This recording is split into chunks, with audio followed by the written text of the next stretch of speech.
you're with somebody for 10 years and then they start cheating on you.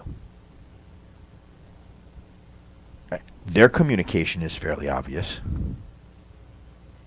They don't want to be with you anymore. Or maybe they do and they're scared and they sabotaged it and they got their own garbage or whatever. But clearly, they're wanting to end that. That is one of the most painful things that we can experience for most of us. And then you become motivated by your pain.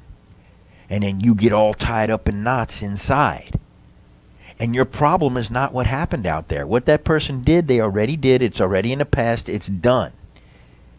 And it feels so much like you're dealing with them. And it feels so much like they're the one that is the cause of the pain. No, they're not. You are.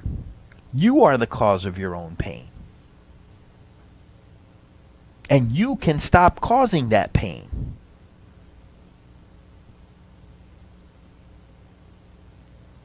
I'm not saying that it's easy. And I'm not saying that when something bad happens like that, you shouldn't be sad or you shouldn't be upset. Don't hear that.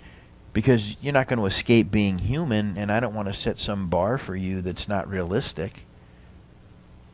You're going to be sad. You're going to hurt. But it's how you deal with your hurt.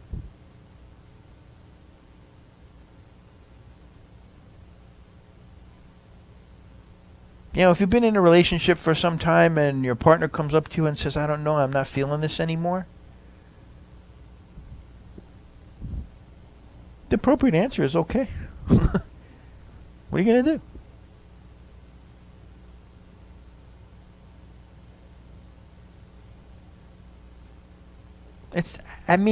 All the kicking and screaming and crying and knots and all this other stuff that's going to go on inside you, it doesn't do anything.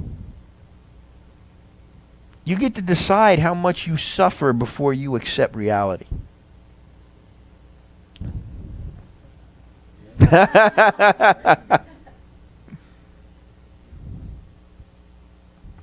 It's true. It's what you do to yourself and your own belief system about yourself, and how when something like that, if you have a negative core belief system about yourself and then someone comes and breaks up with you, then your ego goes, see? Here we go. Boom, boom, boom. You're no good. You're not good enough. You're not attractive. Nobody wants you. There's never going to be anybody for you, and this is proof, and it's all garbage. But these are the kind of things that our primitive mind does to us.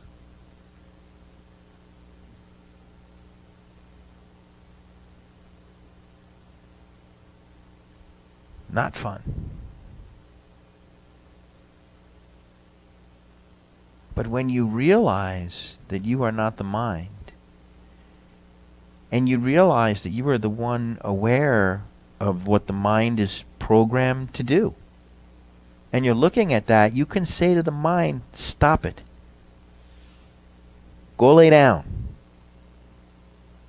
This is not helpful. Sadness you will feel. Sadness is not suffering.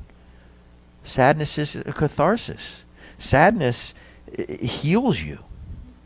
It's when you put a lid on your sadness, you're making a huge mistake. When you're sad, be sad. You ever notice like when you cry and cry, like you feel better when you're done? Almost in the same way if you drank too much booze and you throw up, you feel better. It's kind of the same kind of thing, right?